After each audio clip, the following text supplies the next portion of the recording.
اکسید انار درست کنیم که برای درست کردن این نوشیدنی نیاز داریم به 1/3 لیوان سرو آب انار، لیمو و مقداری نمک که باید نوشیدنی رو خوب هم بزنین تا نمک کاملا داخل نوشیدنیتون حل بشه.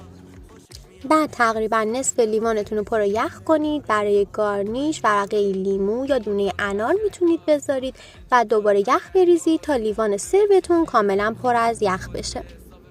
و در نهایت باید بهش اسپرت اضافه کنیم که اینجا حافظه دوربینمون تموم شد و ویدیو نگرفت و ما هم ریختیم توش.